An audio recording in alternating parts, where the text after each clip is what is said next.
Hello, my name is Jamie Tucker-Fultz, and I'll be presenting joint work with Sarah Cannon and Wesley Pigden on sampling balanced spanning forests. This is the 15-minute version of this talk recorded for the STOC 2024 conference. There's also a 1-hour version recorded in an online seminar, and you can find the link to that below this video. Our paper is about the following sampling problem.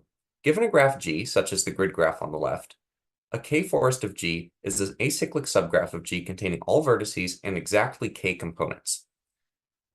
K-forest is balanced if each component has exactly the same number of vertices. So in the example in the middle is a 2-forest that is not balanced, and on the right is a 2-forest that is balanced. The problem is, given a graph G, sample a uniformly random balanced K-forest.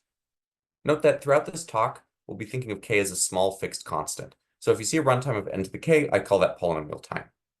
So first, note that this problem becomes easy if we drop the balance constraint. Namely, there's algorithms that can very efficiently, at least approximately, sample from unbalanced forests in polynomial time. One way to do this is to take the up-down walk, which is a Markov chain on the space of all k-component forests, and it is known that it rapidly converges to its stationary distribution, which is the uniform distribution on all k-forests. So that's one thing you can do, just run that. However, the forest you get might not be balanced.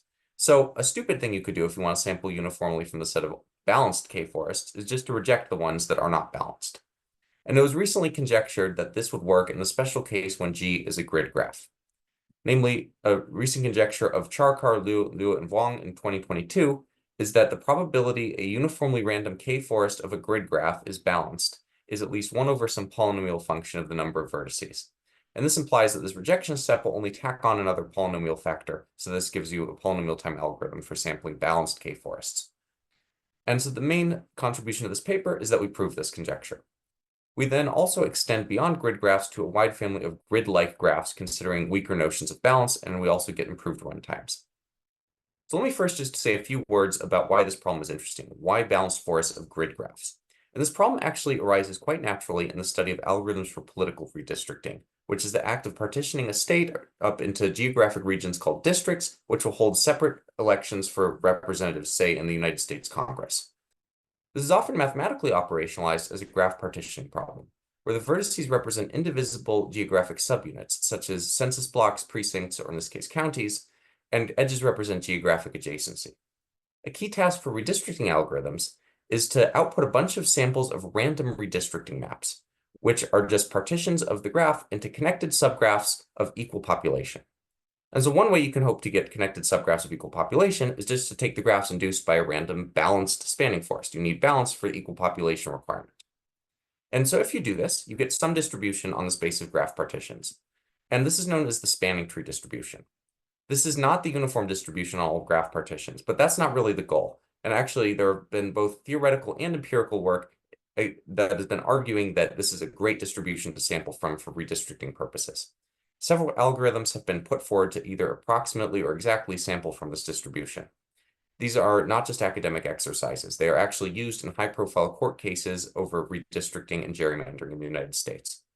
However, despite the wide success of these algorithms and the empirical observations that they're very efficient, they have not been shown to be polynomial time. And in fact, before this paper, there was no known way to sample from the spanning tree distribution in polynomial time on any realistic class of graphs. So by showing that random unbalanced forests are often balanced and taking this rejection approach, this establishes actually the first polynomial time algorithms to sample from this distribution on a class of graphs that's meant to reflect the sort of graphs you see in the wild in these redistricting applications. And so while this example you can see is not exactly a grid graph, it shares many properties with grid graphs. So it's a good model that has been well studied for this problem. Okay, so our main theorem is that consider an m by n grid graph where the number of districts k divides the longer dimension m. This is not really an important requirement for divisibility. We could probably get away with k dividing m times n, but this is just much simpler to state this way. So our theorem is that the probability a random k-component spanning forest is balanced is at least 1 over this nasty expression here. And all that matters here is that m and n do not appear in the exponent. This is a polynomial function of m and n because we're treating k as a small constant. So how do we prove this? Well, the first observation is the following lemma, that for any graph, and this holds beyond just grid graphs, for any graph with n vertices, the following two probabilities are related by polynomial factors. First, the probability that a uniformly random k-forest is balanced. That's the thing we want to lower bound. And second, the probability that a uniformly random spanning tree can be split into a k-forest by removing k-1 edges, and that k-forest is balanced. Okay, so it's a slightly different thing. And we're going to focus on the second one because all we need is a polynomial bound, and it's polynomially related to the first one, which is the thing we care about. And that's because it's much easier to analyze random spanning trees. There are many ways to generate random spanning trees, and we just have to pick any one of them and show that it has this property with at least 1 over some polynomial probability. Specifically, the algorithm we're going to use is called Wilson's algorithm. This is a very classic algorithm to sample uniformly random spanning trees. And I've made a little demo here where each one of these squares is going to be a vertex of a grid graph. And what we do is we arbitrarily pick some vertex, which is going to be this white one, to be the root, and then start a random walk from some other vertex, this red one. And we run this random walk until it hits the white vertex. And note that this is not just an ordinary random walk. We're keeping track of where it came from, right? And so this is what's called a loop erased random walk, meaning that whenever the walk runs into itself, it erases the loop and then you resume walking from where you left off. So that guarantees that when you finally hit the white vertex, the walk you have so far is going to be a path, in which case we add that entire path to the tree and then start the random walk at a new vertex.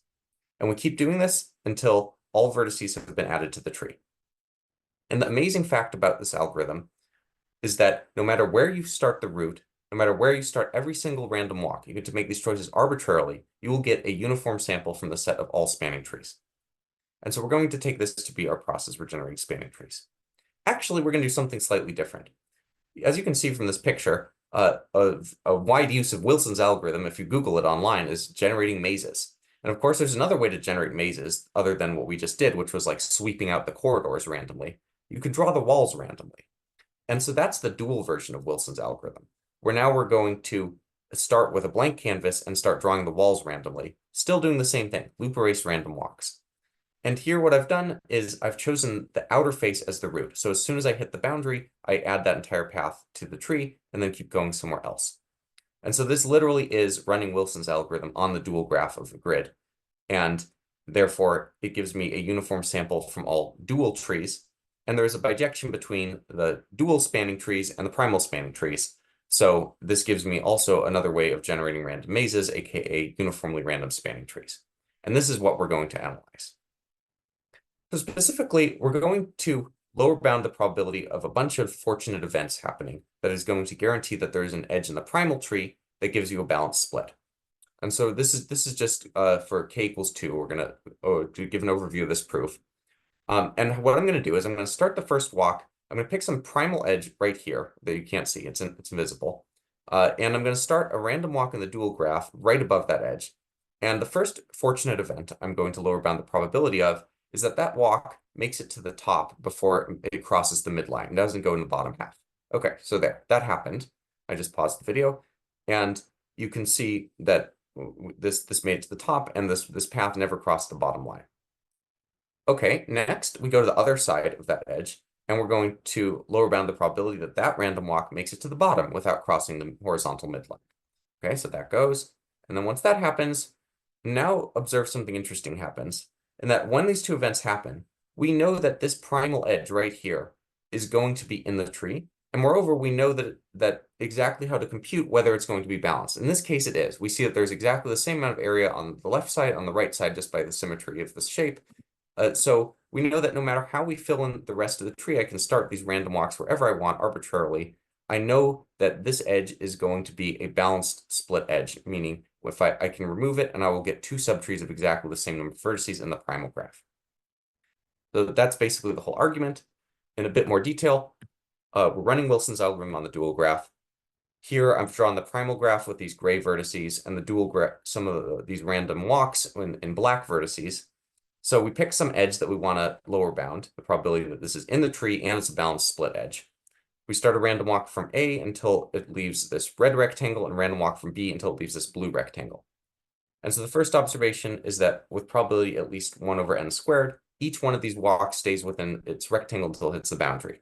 And this is a simple application of the gambler's ruin problem, which is just a one-dimensional version. So if you just think about this one-dimensional random walk of just looking at the vertical component, it's starting at like n over 2 plus 1 and has to get to n before it goes to n over 2. And so the probability this happens is 1 over n over 2. So in other words, 1 over n, I'm ignoring constants here. And that means that regardless of what the horizontal walk does, all that can do is leave the rectangle earlier, and that's fine. If it's fine if it leaves here, this proves that with probability at least 1 over n, the random walk will leave the red rectangle either to the top or the sides, never crossing the midline. And similarly for the bottom walk, so we just multiply those together and we get 1 over n squared. Okay, given that that happens, now I need to know what's the probability that this is actually balanced, that these areas are the same. And so like the distribution of areas of like how many vertices x are in the primal graph on the left side versus how many vertices y on the right side, that's some crazy distribution. Probably does not have a nice closed form because of this loop erasure, all this stuff going on. But I know by symmetry that it's the same as the distribution of the difference between w and z below, just because it's the same thing and it's independent. And so I have these two independent events and two independent distributions, the distribution of x minus y and w minus z. And just from the properties that these two distributions are identical and their support size is at most mn, I can conclude that with probability at least 1 over mn, x minus y equals w minus z. Rearranging that means x plus z equals y plus w. In other words, there's the same number of vertices on the left of this whole path and on the right. And that means that I get a balanced split. So just multiplying all those probabilities together, I see that E is a balanced cut edge with probability at least 1 over mn cubed. So that is the bound we get in the special case of k equals 2. For k equals 3, it's quite similar. We just get some worse bounds. Here is the accompanying demo for that. We're going to do the same sort of idea as we pick. Now we're going to pick a couple edges. There's one here, there's one here. And we're going to start these random walks and hope that they don't stray too far left and right and make them all the way to the top and bottom edges before going out of their rectangles. And again, we're just going to have to lower bound the probability that it looks like this and use the same symmetry argument looking at the distribution of areas over on these two sides versus these two sides. This is balanced and similarly this is balanced. And so we get three components of exactly equal size with some polynomial probability. As you can see, this gets really bad as k increases. The probability probably is exponential in k, but that's fine for this purposes. We're just looking for the constant k case. The only technical difference in this argument is that now these random walks are not allowed to leave the sides as they were before. And that actually does make things considerably harder. It makes our bounds a lot worse. That you have to get to the very far end of this long and skinny rectangle without going out the sides or the bottom. And the argument we use for that is to first consider the case, okay, so I have some walk that starts here and I want to lower bound the probability that it gets all the way to the top of this skinny rectangle. We first consider the case where the rectangle is square, so it has to leave some constant aspect ratio figure like a square, and then once it does that, that's a 1 over some polynomial probability. But once it does that, now I want to look at this square centered at wherever it first left, at this vertex v1. And I want to say there's a probability at least 1/8 that it's going to leave this square upward and to the left. Okay, why did I choose the left? Because v1 happened to be to the right. And why is it 1/8? It's just symmetry. It's equally likely to leave through this segment, this segment, this segment, this segment, etc., all the way around the square. And so there's a constant probability it goes where I want, and then I've made a constant amount of progress in this rectangle, which has constant aspect ratio.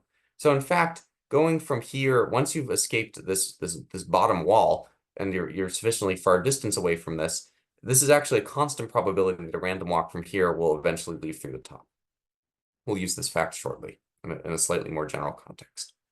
Okay, so that's an outline for the proof of general K. I'm not going to go into any more detail than that. I do want to say a few more words about our results for general lattices. And so we're going to think of this as an infinite sequence of graphs where there are infinite graphs embedded in the plane, and they're getting denser and denser. Okay, so as I increase this subscript parameter on the lambdas, these vertices get closer together, and they don't have to have any relationship with each other. This is just the type of objects we're going to consider. And there's a few axioms we need to impose on the graph structure that say like there's not any really long edges or things like that. Read the paper for the details. I'm not going to state it formally. But we imagine taking these infinite graphs and then clipping them to some square region or some other region that we're interested in. And then we're going to ask questions about what's the probability that spanning trees on these graphs have certain properties. And so our big theorem is that if we have a sequence of denser and denser lattice-like graphs, then if I give you any drawing of a partition in the plane. Okay, so it's bounded by Jordan curves. Then as long as I let the density get sufficiently large, for sufficiently large n in this sequence, there is actually constant probability that a random spanning tree of lambda n will be splittable into components that look like the regions in that drawing. So in other words, I take some graph that's sufficiently dense, maybe it's this one, I lay it on top of my drawing, and then I clip it to the outer boundary, and so I don't look at the rest of this infinite graph. Then I take a uniformly random spanning tree, and I want to say there's actually constant probability that a spanning tree will look like this one, where there's going to, so in this case, there were 5 regions, and so there should be 4 edges I can remove, these highlighted pink ones, such that the resulting subtrees are approximately contained within these regions. And so that's our general theorem. This actually happens with constant probability. And what this implies is that we can get approximate balance up to a multiplicative 1 plus or minus epsilon with constant probability. And that's actually the setting of redistricting. You're allowed like 1 to 2% population tolerance, for example, in some settings. And so this is actually a new result, even for grid graphs. This improves because there we got polynomial probability. This implies that grid graph random spanning trees are balanced with 1 over constant probability, not 1 over polynomial probability. I'll just quickly mention that we have one more result that didn't make it into the conference, but is under review currently in subsequent work, that with a few additional assumptions of really technical axioms I don't want to get into, but they're satisfied by pretty much any graph, any lattice of interest, like the triangular lattice, any doubly periodic graph will satisfy all these axioms, even the stronger ones, that we can get additive error with 1 over polynomial probability. So instead of 1 plus or minus epsilon multiplied by the multiplicative balance, it's really just a constant number additive balance in terms of the number of vertices that are difference between the different parts. Okay, so I want to say a few things about the ingredients of this proof. And the first ingredient is a generalization of this argument about getting to the end of a long skinny rectangle, where now we don't just want to go straight upwards, but we actually want to follow some arbitrary curve. And so the theorem is that this, if I take a random walk in one of these lattices respecting these axioms, it should look approximately like this curve. It shouldn't stray very too far from the curve. And the argument is the same exact idea as I presented previously with these sequence of squares, except now we're going to do with circles, where I say, okay, at every step, like say I got to this vertex here, I'm going to look at what is the arc of length 1/8 that this curve exits through, and then I want to say there should be something like 1/8 probability that the random walk in this lattice exits through that arc. And I keep making progress. I keep getting farther along the curve each step, and it's just a bunch of constants multiplied together, one for each circle. Now, of course, we can't say it's actually 1/8 probability in a general lattice. This is the main axiom that we impose on our lattice, is that there is some constant probability that if I start a random walk in this dual graph to the lattice, I will exit any constant size arc with some constant probability. That's the key axiom that these sequence of lattices has to satisfy. So that's ingredient 1. And so that's how you can see that just following these curves is really constant probability this will look like this. And there's one more issue though we need to take account of, which is where do you start these walks from? So this is best explained through an example. So I'm gonna go back to grid graphs again, and I want to say there's a constant probability that if I take a grid graph, I will get a partition that looks like this drawing.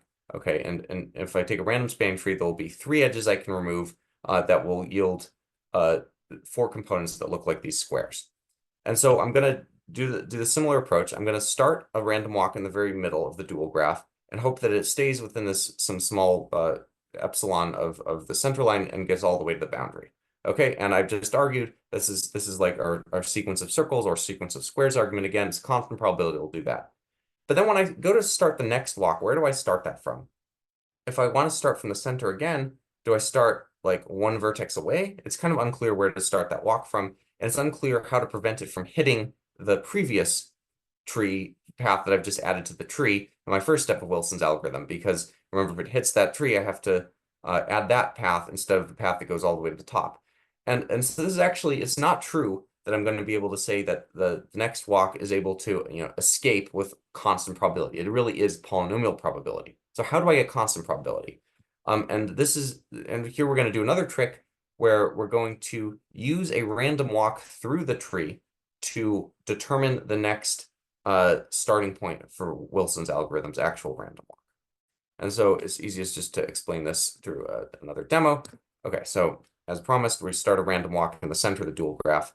And you may have guessed, this isn't actually like a random sample. I did rig up this algorithm so that it's going this way.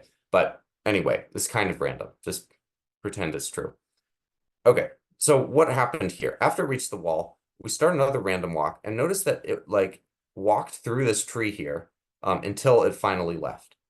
And so that's the main idea, is I start in the same exact place, and I just keep walking through the tree until I leave. Then I start an actual Wilson's random walk. And if it returns, then I keep walking through the tree again. And the point is that I'm not going to ever be able to say there's a constant probability that any one of these given edges is a split edge in these paths. But if I take the random walk through the tree and the random walk that's actually part of Wilson's algorithm together, this whole process, as long as that stays within this interval, I don't care where it actually separates and breaks to free. At some point, I will have a cut edge, and then I will get a partition that looks like what I want it to, with constant probability. So that's the final ingredient to make this constant probability proof work. Okay, so just to conclude, the contribution of this paper was confirming this conjecture of Charkar et al. That random forests of grids are often balanced. In the realm of approximate balance, we're able to get both better probability bounds and extend beyond grid graphs to grid-like graphs. And this all amounts to giving the first proof that we can sample balanced graph partitions from the spanning tree distribution in polynomial time. Thank you for listening.